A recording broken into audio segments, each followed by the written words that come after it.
नमस्कार, आप देख रहे हैं दिल्ली न्यूज में आपका श्रेयस वर्मा ने खबर राजनांदगांव से। संजीवनी अस्पताल में दलित लड़की का गलत हुआ इलाज, लाइसेंस रद्द करने और मुआवजे की मांग। राजनांदगांव कुछ दिन पूर्व राजनांदगांव के दलित समाज ने जिला कार्यालय के सामने एक दिवसीय धरना दिया था। कलेक्टर के नाम ज्ञापन दिया था और ज्ञापन में बताया था दलित समाज की लड़की विद्या सिगोरे का संजीवनी अस्पताल में गलत इलाज हो गया है, जिसके कारण दलित समाज की लड़की विद्या का तबीयत और बिगड़ गई है और इसके इलाज में अभी लाखों रुपए खर्च हो रहे हैं।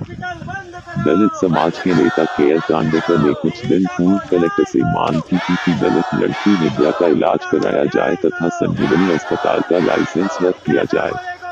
मांग पूरी नहीं होने पर आज से फिर दलित समाज ने अनिश्चितकालीन आंदोलन कलेक्टरेट के सामने चालू किया है और संजीवनी अस्पताल के सामने की प्रदर्शन किया। दलित समाज के प्रदर्शन को पुलिस ने बलपूर्वक समाप्त किया। ज्ञापन के 5 दिन बाद आज दलित समाज संजीवनी अस्पताल के सामने प्रदर्शन करने पहुंचा था, तभी दलित समाज के कार्यकर्ताओं को पुलिस वाले ऑटो पर बैठकर उठाकर ले गए। दलित समाज का कहना है कि हमको प्रदर्शन नहीं करने दिया जा रहा है, प्रदर्शन हमारा हक है और हमारी 6 सूत्री मांगे हैं।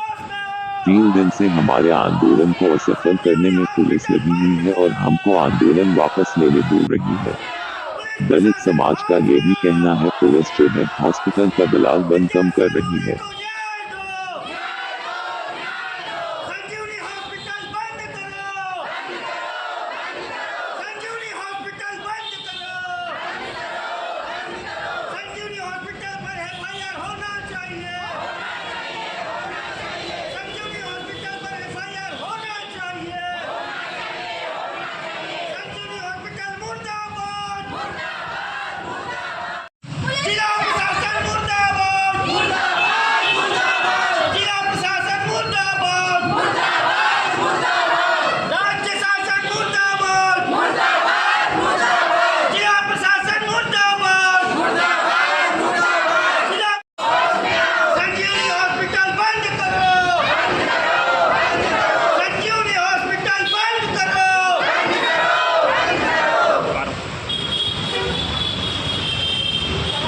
जी, मैं 10वें महीने 16 तारीख 10वां महीने में 2023 में डिलीवरी के लिए गया था संजीवनी हॉस्पिटल, जो कि वहाँ पे मेरी पत्नी का डिलीवरी 16 तारीख के 3:29 में संपूर्ण हो गया था।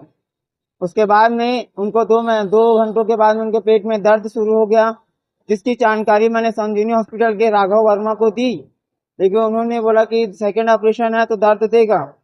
उसके बाद में मैंने चलो ठीक है, मैं बोला दर्द तो हो सकता है सेकेंड ऑपरेशन है करके। तो उसके बाद में कुछ देर के बाद में उनके पेट में दर्द और ज़्यादा बढ़ गया। उसके बाद फिर मैंने जानकारी दी तो उनको पेन किलर लगाया गया।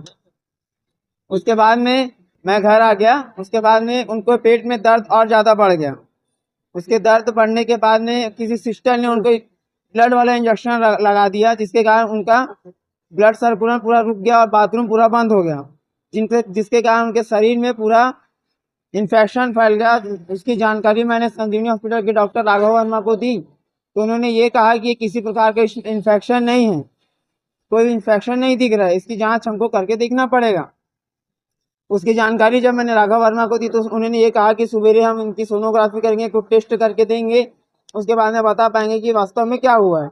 उसके बाद में जब उनका सोनोग्राफी हुआ, बाकी टेस्ट हुए, तो वहाँ पे सिर्फ मुझे सोनोग्राफी की जांच मिली, बाकी किसी भी ब्लड की जांच की रिपोर्ट नहीं मिली। तो उन्होंने ये बताया कि मुझे कि इनकी प्लेटलेट की संख्या जो 2,40,000 थे वो घट के 37,000 हो गई है, तो इसका ट्रीटमेंट यहाँ पर नहीं हो पाएगा, यहाँ पे उस प्रकार की जांचें नहीं हो पाएगी। तो मैंने पूछा उनको कि ठीक है सर, आप ही कोई हॉस्पिटल बता दो तो जहाँ पे हम ले जा सके, ट्रीटमेंट करवा सके। तो उन्होंने मुझे रायपुर के 2 हॉस्पिटलों के नाम बताए, एक रामकृष्ण का, दूसरा एम्स। तो मैंने उनको बोला कि ठीक है सर, एम्स का रिपोर्ट बना दो, रिफर पेपर बना दो। तो उन्होंने ये कहा चलो ठीक है मैं बना देता हूँ। उसके बाद में उनको मैं दोबारा फिर बोला कि सर एम्स का ही बनाओगे? उन्होंने बोला ठीक है मैं बना दूंगा। उसके बाद हमको वहाँ पे 3 बजे 18 तारीख के 3 बजे हमको वहाँ से रिफ़र कर दिया गया। और जबकि मेरी पत्नी ऑक्सीजन लेवल में थी, उसकी हालत बहुत गंभीर थी, सांस लेने में बहुत दिक्कत हो रही थी, लेकिन फिर भी हमको एम्बुलेंस में किसी भी स्टाफ की सुविधा नहीं दी गई। अब मैं जैसे ही एम्स में पहुंचा, वहाँ पे डॉक्टरों से मिला, बातचीत किया, रिपोर्टें दिखाई, तो उन्होंने ये कहा कि अभी तो यहाँ पे बेड उपलब्ध नहीं है, तो एडमिट नहीं हो पाएंगे। तो मैंने उनको ये कहा कि सर यहाँ पे डॉक्टर ने तो रिफ़र लिखा हुआ है, आप कैसे बोल रहे हो कि यहाँ पे एडमिट नहीं हो पाएगी, रिफ़र दिए हैं यहाँ पे सर ने, ऐसी करके। तो उन्होंने फाइल को मेरे तरफ बढ़ाते हुए कहा कि यहाँ पे रिफ़र कहाँ पास लिखा है, आप ही बता दो। तो जब मैंने डॉक्टर को बाहर निकल के फ़ोन लगाया, राघव वर्मा को, तो मैंने उनको बोला सर, मैं बोला कि आपने यहाँ पर कहीं पे रिफ़र नहीं लिखा है, तो यहाँ पे एडमिट नहीं हो पा रही है, तो आप कुछ बता। तो उन्होंने ठीक है बोलते, मैं बात करता हूँ आपसे, बात करके बता रहा हूँ बोले। फिर जैसे ही मैंने 10 मिनट के बाद में फिर रिटर्न कॉल किया उनको, तो उन्होंने मोबाइल को बंद कर दिया। बंद करने के बाद में फिर भी मैं लगातार उनसे फ़ोन लगाने की ट्राई कर रहा था, लेकिन उनका फ़ोन स्विच ऑफ ही आ रहा था। फिर मैं अंदर चले गया, डॉक्टरों के साथ फिर बात करने की कोशिश की कि कहीं से भी बेड मिल जाए, भर्ती हो जाए, ऐसी करके। फिर उसके बाद में नहीं छो पाया, तो फिर मैं बाहर आया। तो जिस एम्बुलेंस को मेरे को संजीवनी ने दिया था, उस एम्बुलेंस वाले के ड्राइवर मेरे को बार बार परेशान करता था, बोलता था कि पेशेंट को उतार लो, मेरे को जाने टाइम हो रहा है। मैंने उनको बोला ठीक है भाई, उतार लूंगा, लेकिन पहले अपने डॉक्टर से बात करवा। उसने फर्स्ट बार बात भी करवाया मेरी। मैंने फिर बोला कि मैं पेशेंट का हस्बैंड बोल रहा हूँ, ऐसी करके। तो उन्होंने फिर फ़ोन को काट दिया। उसके बाद में फिर मैं और इधर उधर से फिर बातचीत किसी डॉक्टर से मिलने से हो जाएगा करके फिर मैं लग गया। तो वो मेरे फैमिली वाले जो वहाँ पे गए हुए थे, उनके ऊपर दबाव बना रहा था कि पेशेंट को उतारो, पेशेंट को उतारो, ऐसी करके। तो मैं बोला चलो ठीक है, मेरी यहाँ पे भी तो कुछ नहीं हो पा रहा है, तो अब वहाँ पे ले जाने की दिक्कत हो रही थी, दूसरे हॉस्पिटल में कैसे ले जा लूँगा, एम्बुलेंस तो है नहीं मेरे पास में। अभी आप उनको और अस्पतालों में दिखाए हैं, जी। हुआ क्या है उनको? और जी मैं उनको ना बड़े बड़े हॉस्पिटल में दिखाया, जाते ममता स्पेशलिस्ट, MM नारायणा, श्री नारायणा, एम्स। तो वहाँ से सब जांच तब से मेरे को धीरे धीरे पता चलते गया कि इनके शरीर में बहुत ज़्यादा इन्फेक्शन फैल गया है। और इन्फेक्शन बढ़ने का कारण ये था कि उनके ऑपरेशन के दौरान जो रिकवर करते हैं, उनके उस समय लेट की गया, जिसके कारण उनके पूरे अतड़ियों में पूरा हवा भर गया। क्या मांग कर? जी मेरी पत्नी का जो अभी जो किडनी ट्रांसप्लांट जो बताया मुझे डॉक्टरों ने, जो उसकी दोनों किडनियाँ पूरी ख़राब हो चुकी है, उसका पूरा इलाज करवा के दें। उसको इलाज के बाद में जो उसको ट्रीटमेंट का जो खर्चा आ रहा है, जो आजीवन चलने वाला है, उसके लिए कोई पैकेज निकाले या फिर उसकी भी पूरी भरपाई करे। और दूसरी बात, जितनी भी मेरी क्षति हुई है उसकी पूर्ति करे। और दूसरी बात, हॉस्पिटल के ऊपर में कार्रवाई करे, FIR करे और उस हॉस्पिटल को बंद करे। एक दिन से धरना प्रदर्शन दिए थे, उसी दिन को ज्ञापन दे दिया गया था कि अगर कार्रवाई नहीं की गई संजीवनी हॉस्पिटल के प्रति, तो हम लोग 18 तारीख को फिर धरना प्रदर्शन करेंगे और अनिश्चितकालीन धरना प्रदर्शन रहेगा। हम लोग इनको पहले ही आगाह कर दिए थे। इनके लेटर जाने के बाद भी इन लोगों ने हमारे ऊपर लगातार दबाव बनाया कि आप लोग आज का धरना प्रदर्शन जो संजीवनी हॉस्पिटल के सामने होना है, उसको आप रद्द कर दीजिए। कल हम लोग को SDM वगैरह, कलेक्टर महोदय वगैरह हम लोग को बुलवाए थे। हम लोग 8-10 लोग आए थे, आके मीटिंग भी हुई। मीटिंग होने के बाद भी इन्होंने रिक्वेस्ट की कि आप लोग किसी के हाथ में कल का धरना प्रदर्शन ना करें।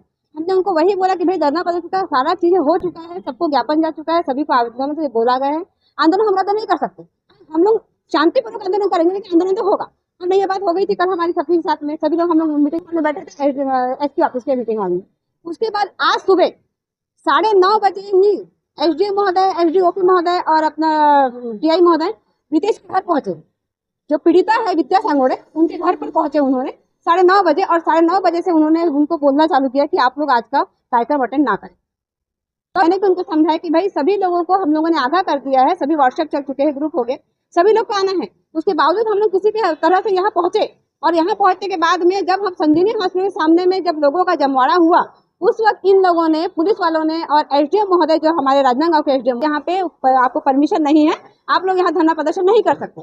हमने उनको समझाया भाई हमारे मौलिक अधिकार है, आप लोग अपना काम कर रहे हैं, हम लोग अपना काम कर रहे हैं, हम लोग अपना अधिकार मांग रहे हैं। और हम लोग संजीवनी हॉस्पिटल ने जो गलती की है, हम कलेक्टर SDM को हमने पहले ही ज्ञापन दे दिया है जब 12 तारीख को। तो आज हमारा मेन उद्देश्य है कि हम संजीवनी हॉस्पिटल को आगाह करें, क्योंकि हम उसके खिलाफ है। हम लोग की 6 सूत्रीय मांगे हैं, जिसमें एक मांग ये भी है कि संजीवनी हॉस्पिटल का बंद किया जाए, उसका लाइसेंस रद्द किया जाए। इन लोगों ने पूरी नहीं की। यहाँ तक कि इनका जांच प्रतिवेदन जो था, जांच प्रतिवेदन हुआ है इनका, उसको भी इन लोगों ने हमको 10 दिन के बाद में जांच प्रतिवेदन दिया, जब हम लोग 12 तारीख को बैठे तब, जबकि 20 तारीख को हो चुका था। तो इस तरह से हर काम में इन लोग लेट लती भी करते गए। आज की स्थिति में जब हम लोग को वहां से नहीं उठा कर पाओ, संजीवनी हॉस्पिटल के अंदर रहकर बाहर से दरवाजा लगाकर हम लोग को बाहर रखा गया। साथ में जब हम लोग वहाँ के इनको समझाए हमको कि भाई आप लोग बाद में जब हम वहाँ से उठने की कोशिश नहीं की तो इन लोगों ने अपने से ऑटो बुलवाया पुलिस वालों ने, और बुलवाया हम लोग को बैठाया, 8 लोग को बैठाया, 8 लोग किसी को कहीं कहीं में ऐसा उतार के हम लोग की सारी जितनी संख्या थी इन लोगों ने कम कर दी। मतलब इन लोगों ने आज पूरी दलाली का काम किया है पुलिस प्रशासन ने। इसलिए पुलिस प्रशासन मुर्दाबाद का नारा हम लोग लगाएंगे, और जब तक के